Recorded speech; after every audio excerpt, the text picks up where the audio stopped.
New York, Jalen Brunson has a simple solution. The New York Knicks, by and large, have been outplayed through the first three quarters in both games of their first-round series against the Detroit Pistons. In Game 1, New York needed a 21-0 run to win. In Game 2, when the Knicks' flurry came late, however, the Pistons adjusted to steal one in Madison Square Garden. In both contests, slow starts during the first and third quarters have been debilitating. Brunson, after Game 2's defeat, didn't want to overreact. "I think the best answer to your question is we literally just need to be ready to go at 7:30, whatever the start time is," Brunson told reporters Monday night after New York's 100-94 loss. "That's what's most important, and that's on me to get these guys ready to go, and we'll be ready Game 3. It's not just tip-off that's the issue." Monday night, coming out of the locker room after halftime, the Knicks also slogged through the beginning of the third quarter. New York started the second half making just one of its first 11 field goal attempts, allowing the Pistons to build a solid lead.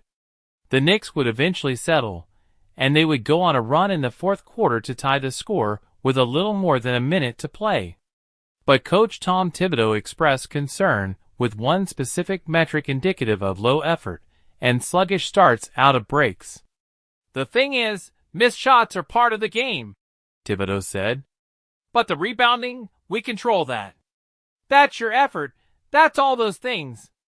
If you're not shooting well, you've got to do other things to help us win. Rebound the ball.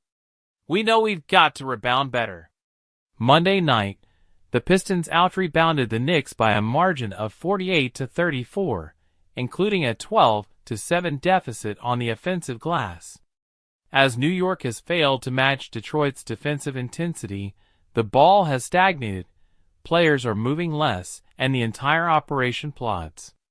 The Knicks are averaging just 254.5 passes per game in the playoffs, which is down significantly from their regular season mark of 281.2.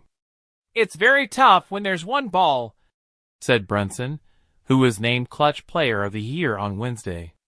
"We have a lot of great players on this team, and definitely it's on my shoulders. I'm not going to point fingers and say some people need to do that in this. It's on me to make sure I set the table. So I'll go back and I'll figure out what I need to do. We'll have conversations, and we'll figure out what we need to do for Game 3. It starts with showing up early."